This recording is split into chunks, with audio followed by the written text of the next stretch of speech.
जय राम जी के मित्रों, हार की जीत बहुत ही सुंदर सी कहानी है।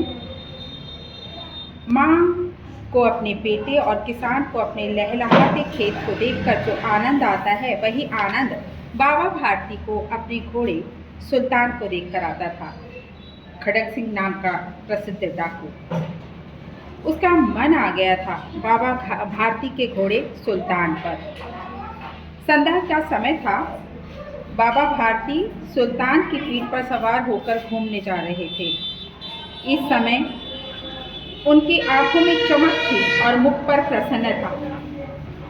रास्ते में उन्होंने एक अपाहिज व्यक्ति को देखा जो वृक्ष की छाया में था और करहा रहा था, और उसने बाबा भारती से मदद मांगी।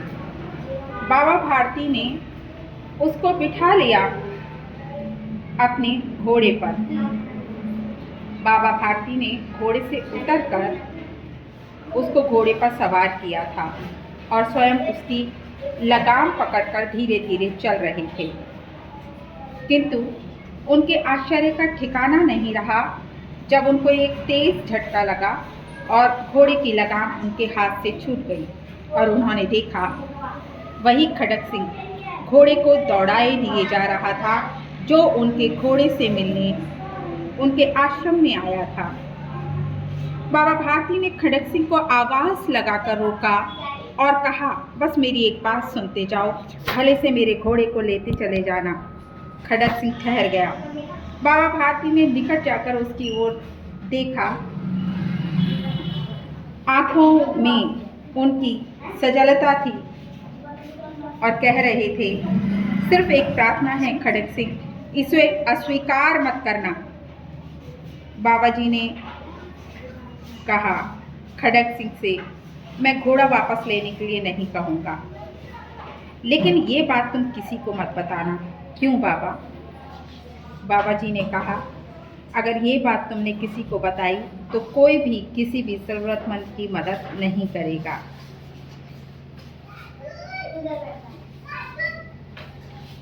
इसीलिए तुम्हें ये बात किसी को नहीं बतानी है कि तुमने मदद मांगी और मैंने तुम्हारी मदद के लिए तुम्हें घोड़े पर बिठाया था और अब तुम मेरा घोड़ा लेकर जा रहे हो।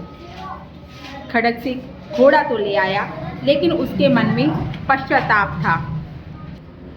घोड़ा खड़क सिंह ले तो जा चुका था, लेकिन उसके मन में कहीं न कहीं ये बात उसे कचोटे खाए जा रही थी कि बाबा भारती ने कहा था कि ये बात किसी को ना बताना, नहीं तो कोई भी किसी भी ज़रूरतमंद की मदद नहीं करेगा।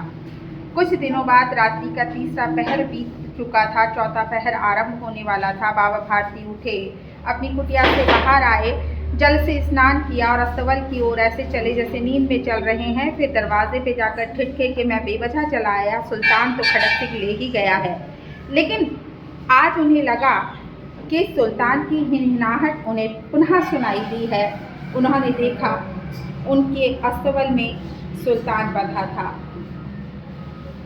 बाबा भारती तो ऐसे खुश हुए जैसे खोई हुई माता को उनका पुत्र मिल गया हो, या पुत्र को देखकर पिता प्रसन्न हो जाता है। बिछड़े हुए माता पिता से उनका पुत्र मिला, ऐसी खुशी बाबा भारती के हृदय से फूट फूट कर बिखर रही थी। कभी उसकी पीठ पर हाथ फेरते, कभी उसके मुंह पर थपकियां देते, फिर संतोष से बोले, अब कोई गरीबों की सहायता करने से मुंह ना मोड़ेगा। खड़क सिंह ने इस बात को स्वीकार किया होगा कि उसने गलती की और इसी गलती की पश्चाताप के स्वरूप में उसने सुल्तान को पुनः बाबा भारती के अस्तबल में लाकर बांध दिया। हार की जीत, यही है इस कहानी की सीख।